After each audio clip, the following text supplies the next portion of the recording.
There are towns in Ontario the tourism board would quietly prefer you never Google. Consider this the list they left off the brochure. Today we're ranking the 12 most hated towns in the entire province of Ontario. The places people flee from, complain about online, and beg their kids never to move to. Some earned it with crime, some earned it with a smell you can taste. One of them earned it the day a shopping mall roof fell on people. We've got a city where a siren tells residents when the outside air might give them cancer. A former boomtown so barren that NASA trained real astronauts there because the ground looked like the surface of the moon. A friendly little town that logged 23 overdoses in a single afternoon. And a northern city that has quietly been the murder capital of Canada for almost 30 years running. If you're the kind of person who slows down to stare at a car crash, congratulations! You're my favorite kind of viewer. So, hit subscribe before this video gets taken down. Let's begin. Number 12. North Bay. North Bay calls itself the gateway to the north, which is a beautiful way of saying it is the place you drive through to get somewhere better. It sits at the top of Lake Nipissing, and for most people, it exists as one thing and one thing only: the gas station and bathroom stop on the long haul up Highway 11. You stop, you pee, you buy a coffee, you keep driving. Nobody vacations in the bathroom. Now, in fairness, North Bay is not dangerous. Its crime numbers have actually been falling for years, and by northern standards, it is downright pleasant. So, why is it on this list? Because of the future. In 2023, the city commissioned its own growth forecast, and the report basically said the quiet part into a microphone. It projected that North Bay could have fewer people and fewer jobs in 2046 than it had back in 2016. Read that again. The city paid consultants, and the consultants handed back a prediction that the town would run in reverse for 30 years. The average income per local job already sits about 12% below the Ontario average, and a chunk of its recent job growth was just people working from home. It doesn't help that North Bay sits far enough up the map that winter arrives early, stays late, and does not negotiate. This is a place where the drive to the nearest big city is measured in hours, not minutes, and where a lot of the smartest local kids grow up. Look at that highway heading south and follow it. A town whose big economic plan is basically please stop shrinking is a town people love to leave, and that's the mild one on this list. So yeah, not great. Number 11. Cornwall. For decades, the very first thing that hit you when you rolled into Cornwall was not the skyline. It was the smell. The Domtar paper mill sat on the edge of the St. Lawrence River, pumping out an odor so thick that a newspaper once ran the headline calling it the smell of money. Because hey, it stinks, but it pays the mortgage, right? Then in 2006, the mill closed for good. About 900 jobs vanished overnight, part of roughly 5,000 manufacturing jobs the city lost since the early 90s. Unemployment climbed toward 11%, and suddenly Cornwall had the worst of both worlds. The smell was gone, but so were the paychecks. And here's the detail that even Cornwall supporters can't defend.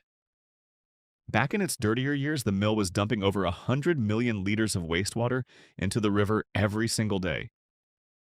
But my favorite part? At one point, the company bagged up its own mill waste, labeled it garden soil conditioner, and sold it to the residents. Sold it to the people as dirt, until someone tested it and found it was laced with fecal contamination. Imagine spreading that on your tomatoes, and the smell was only half the reputation. Cornwall sits right on the border where Ontario, Quebec, and New York State meet along the St. Lawrence River, wrapped around the edge of the Akwesasne territory. For decades, that geography made it a notorious corridor for cross-border smuggling, cigarettes, and worse, moving by boat across the water. So the town's image got squeezed from two sides at once: a shuttered mill on one end and a smuggling reputation on the other. Cornwall has cleaned up its riverfront a lot since then, genuinely, but the town that sold you poop soil is a reputation that clings like, well, the smell. Number 10. Peterborough. On paper, Peterborough is a postcard. Cottage country, a pretty university town in the Kawarthas, canoe on the lake, patio by the river, the kind of place a real estate listing describes as a hidden gem. And it is beautiful. That's exactly why the reputation is so jarring. Because underneath the postcard, Peterborough has been fighting one of the worst opioid crises in the province. Local public health data showed opioid emergency room visits running roughly 2 times higher than the Ontario average.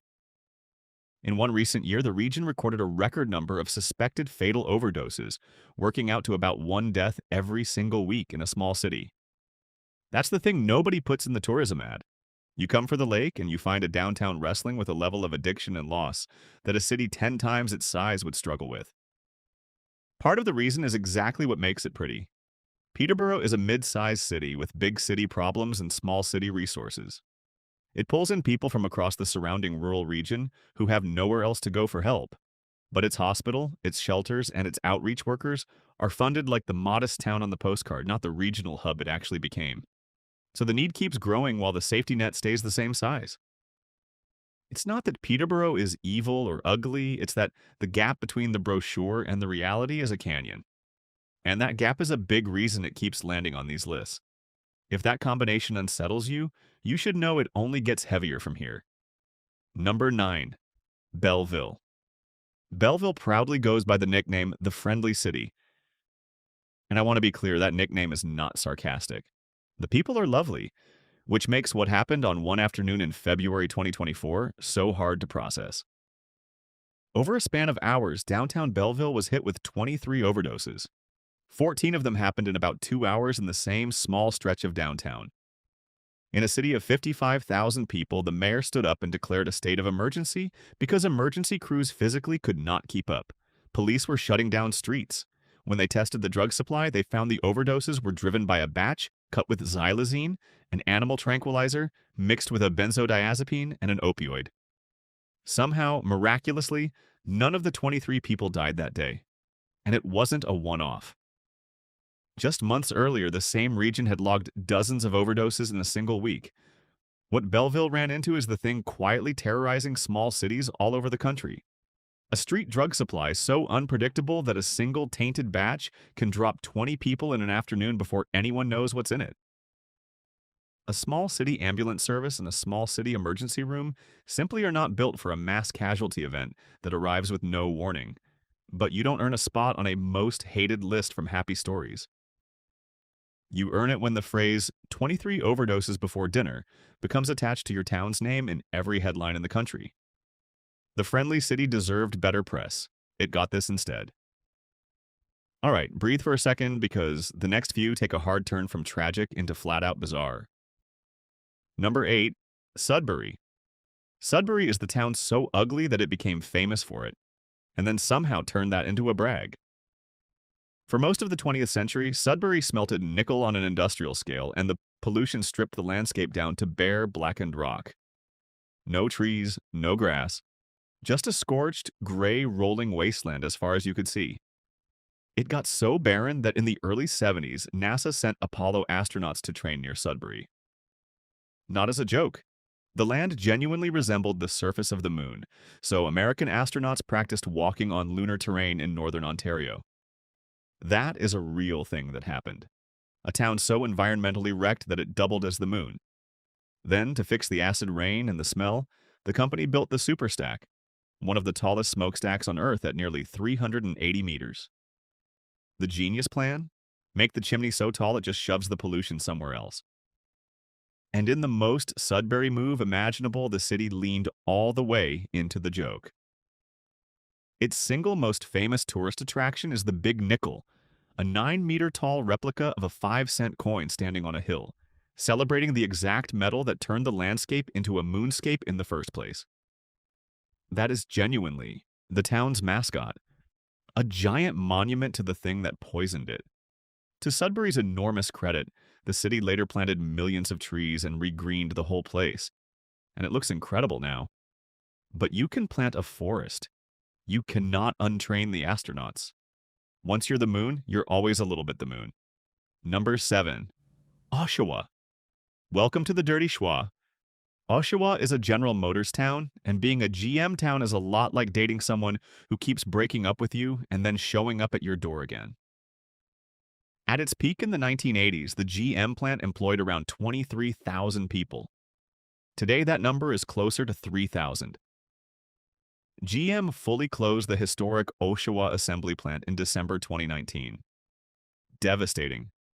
Then in 2021, they reopened it. Hope. Then in early 2026, they cut a shift again, wiping out up to 1,200 jobs across the supply chain. The city's unemployment rate climbed to 8.6%, above the provincial and national average, and manufacturing now makes up only about 3% of the local workforce. So the entire identity of the town is stapled to a company that treats it like a yo-yo. Open, closed, reopen, cut. It's whiplash as a municipal economy. People in Oshawa have watched their parents' careers and their own get pulled out from under them on a corporate whim more than once. Meanwhile, Oshawa got hit by a second, sneakier force, Toronto's housing prices. As the big city became unaffordable, priced-out buyers pushed east along the highway and turned parts of Oshawa into a long-distance commuter suburb. That sounds like good news, and for property values it was. But it also meant a proud, working, blue-collar city started getting treated as the cheap overflow parking lot for a metropolis an hour away. The nickname Dirty Schwa started as an insult. At this point, it's just resume experience. Number 6. Sault Ste. Marie. Everyone calls it the Sioux, partly out of affection, and partly because saying Sault Ste. Marie 3 times gets exhausting. It's a border city sitting right across the water from Michigan, and like a lot of border towns, it has a smuggling reputation and a steel town backbone that has been slowly buckling for decades. The steel plant is the beating heart of the Sioux, and when the steel industry sneezes, the whole city catches pneumonia. Layers of decline stacked up over the years, shrinking industry, an aging population, and a crime severity index that in 2023 sat well above both the provincial and national average. To the Sioux's credit, that number actually dropped by around 12% the following year, so the trend is finally pointing the right way. But here's where it lands on the hated list. Even after that big improvement, the Sioux's crime severity was still higher than the country as a whole. And it's one of the 5 northern Ontario cities carrying the province's worst opioid death rates. What makes the Sioux nervous is how many eggs sit in one basket. When a single steel plant is the largest private employer for miles in every direction, the whole city's mood rises and falls with a commodity price and a trade headline it has zero control over. Every round of tariffs, every threat to close the mill, and the entire town holds its breath at once. It's a proud, tough place that has spent a generation absorbing body blows and bracing for the next one. The people there are the first to roast it and the first to defend it, which is honestly the most Canadian thing about the entire list. Number 5. Windsor. Windsor is the soul of Ontario's foot, the southernmost city in the province, sitting right below Detroit. Locals will tell you it has great food and genuinely kind people. Everyone else calls it South Detroit, which, if you know anything about Detroit's economic history, is not the compliment they are hoping for. Here is the brutal number. Windsor has repeatedly posted the single highest unemployment rate of any city in Canada. In the summer of 2025, it hit 11.2%, the worst among all the country's major metros. The head of the local workforce board put it in terms that stop you cold. The all-time record for unemployed people in Windsor happened during COVID at about 35,000. And he said they were standing on the doorstep of that number again with roughly 30,000 people out of work, no pandemic required. Windsor's whole economy is welded to the auto industry, and when Ontario shed around 30,000 manufacturing jobs in a single recent quarter, the largest drop since 2009, Windsor felt it the hardest. It's a car town in a world that keeps changing what a car town means, and the cruel twist is what that does to the young. When a factory town runs low on factory jobs, the ambitious 20-somethings do the math and drive across the province to Toronto, or straight over the bridge to the States. So Windsor gets hit twice.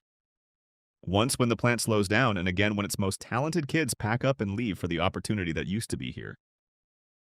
A city can survive a bad year, it has a much harder time surviving a slow, quiet export of its own future.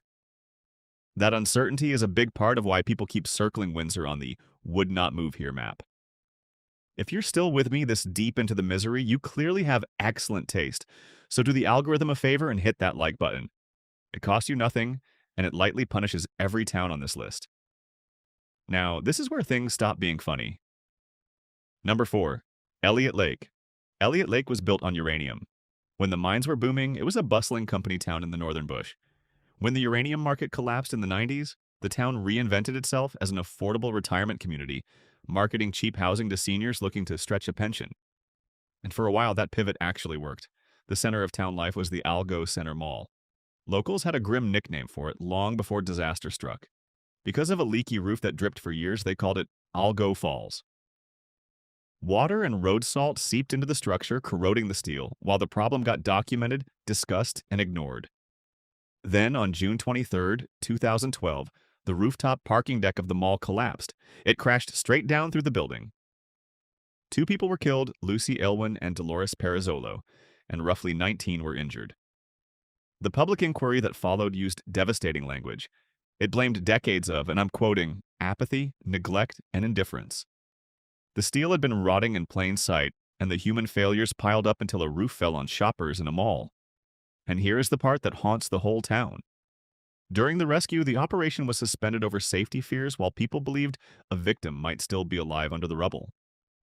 The inquiry later heard evidence that one of the trapped may have survived for many hours after the collapse, before the search was called off and then restarted. A community that had already lost its minds, then lost its heart, then watched its rescue stall on live television. A $10 million settlement was finally approved years later, but there is no settlement for a town whose safest, most ordinary public space, the mall, became the site of a tragedy.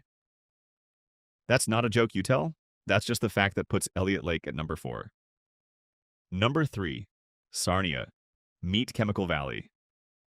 Sarnia sits at the bottom of Lake Huron, and it is home to a massive cluster of petrochemical refineries and plants, roughly 60 companies registered to emit pollutants, packed around and even inside the community. At night, the skyline is flare stacks and steam and industrial glow. From a distance, it almost looks beautiful. Up close, you can taste it. Sarnia has an air raid-style siren system. Let that land. The town has a siren whose job is to tell residents when there has been an accidental chemical release, so they know to go inside, shut their windows, and shelter in place. That is a normal part of life there. In 2011, Sarnia recorded the highest fine particulate air pollution of any city in Canada. The neighboring Amjunang First Nation declared a state of emergency in 2024 over benzene leaking at levels reported to be hundreds of times higher than health guidelines. And here is the number that even industry can't wave away. A study published in the journal Cancer found that one Sarnia postal code had a rate of acute myeloid leukemia more than 3 times the national average, the single highest cluster in the country. So when I say people breathe the evidence here, I mean it literally. And here's the trap that keeps people stuck. Try selling a house that sits in the shadow of a refinery flare stack. The same industry that keeps the town employed also caps what anyone will pay for a home next to it. So a lot of families feel financially handcuffed to the very thing making them sick. You can't easily leave, and you can't easily breathe. Sarnia's residents are tough, proud, and often cornered because the same plants that poison the air also sign the paychecks and quietly hold the deed to the local economy. That impossible trait is exactly why it sits so high on the list. And now, the one you clicked for. Number 2 will shock you, Thunder Bay. If you live in southern Ontario, Thunder Bay is a name you've heard whispered with a certain nervous respect. It's a city of about 130,000 people way up on the shore of Lake Superior, closer to Winnipeg than to Toronto. And here is the fact that genuinely stuns people every time. Thunder Bay is not just the most dangerous city in Ontario. By the hardest measure we have, it is the most violent city in Canada. In 2024, Statistics Canada's Violent Crime Severity Index put Thunder Bay at the very top of the country, at a score of 206, more than double the national average. And it is not a fluke year. Thunder Bay held the highest homicide rate of any metro area in Canada from 1995 all the way to 2020, and then again in 2022, 2023, and 2024. Sit with that. A small northern city, not Toronto, not Vancouver, not Winnipeg, has quietly been the murder capital of the entire country for most of 30 years. On top of that, its opioid death rate is staggering, with a district mortality rate around 69 per 100,000 in a recent year. Now, this is where I stop making jokes, because the story underneath these numbers is not funny. A lot of Thunder Bay's violence traces to deep, painful roots, including the legacy of colonization, and the fact that indigenous people in the region are massively overrepresented as victims, not just offenders. Statistics Canada itself points to those root causes. And it's worth saying plainly, Thunder Bay is not a cartoon war zone. It's a real city with a beautiful setting on Lake Superior, a university, a hospital, and 130,000 people who get up and go to work and raise families like anywhere else. The overwhelming majority of them will never be touched by the violence in those statistics. The tragedy is not that the whole city is dangerous. The tragedy is that specific vulnerable people, many of them from remote First Nations communities who came to the city for school or medical care, keep ending up hurt, and the systems meant to protect them have failed over and over. So the shock of number 2 isn't ha-ha scary town. The shock is that a place this size has carried this weight for this long, mostly ignored by the rest of the country until a crime chart forces everyone to look. That's the real reason it stops people cold. Which brings us to number 1, Timmins. If Thunder Bay is the most violent, Timmins is the most criminal. Full stop. This remote gold mining city, 400 miles north of Toronto, holds the single highest overall crime severity index of any city in Ontario. In 2024, even after an 11% drop, Timmins still sat at the top of the entire province at a score of over 116. It dropped double digits and was still number 1. Think about how bad the starting point had to be. Timmins is a boomtown built on gold and lumber, the kind of place with real money underground and real hardship on the surface. It's also famous for one very good thing. Superstar Shania Twain grew up here, and her story of clawing out of northern poverty is basically the town's proudest export. That's the dream version of Timmins. The reality on the ground in 2024 is a different song. The crime is heavily concentrated downtown, an open-air churn of drug activity and theft that has hollowed out the core.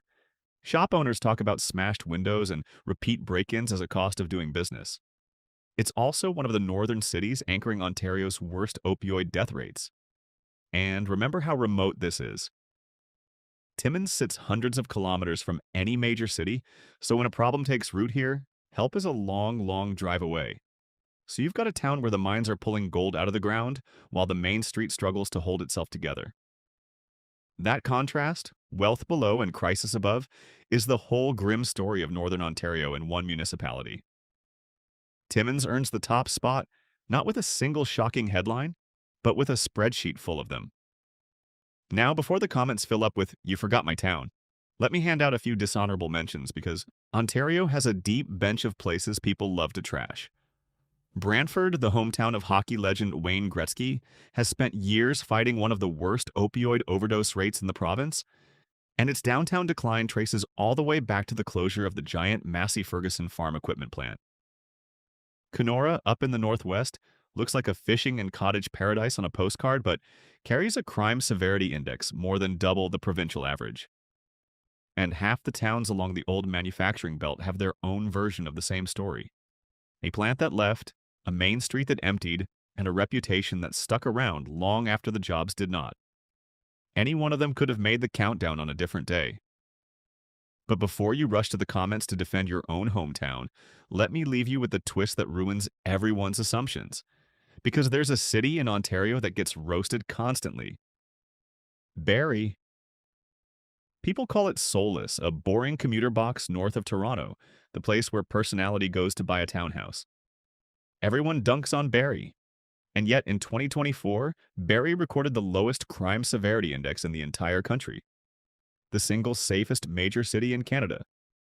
The town everybody mocks is statistically the one you're least likely to get robbed in. And that's the real lesson buried under all of this. The town with the worst smell might have the best people. The town with the ugliest reputation might have planted a forest and fixed itself. And the town everyone laughs at might quietly be the safest place to raise your kids. Reputation and reality are two completely different maps, and Ontario is where they crash into each other. Here's the other thing worth sitting with. Notice how many of these stories rhyme. A single industry moves in, becomes the entire personality of a town, employs everyone's parents, and then, decades later, leaves or automates or gets undercut. The plant closes, the young people drive south, the tax base shrinks, and the services that hold a community together start to thin out right when people need them most. The crime, the overdoses, the empty storefronts, they are usually not the disease. They are the symptom of a town that bet everything on one employer and lost the bet through no real fault of the people still living there. That pattern is not unique to Ontario. It's the story of manufacturing towns all over North America. And it's exactly the kind of thing this channel exists to help you see before you sign a lease or a mortgage. Every one of these places has residents who love it, defend it, and would fight you in a parking lot for saying any of this. That loyalty is the part no crime chart can measure. So if I roasted your town today, take it as a compliment. Nobody makes a list about a place that doesn't matter. If you made it all the way to number 1, you are exactly the kind of gloriously nosy human this channel was built for. Subscribe because next time we're ranking the towns people are actually fleeing to, and you do not want to buy a house in the wrong one. I'll see you there.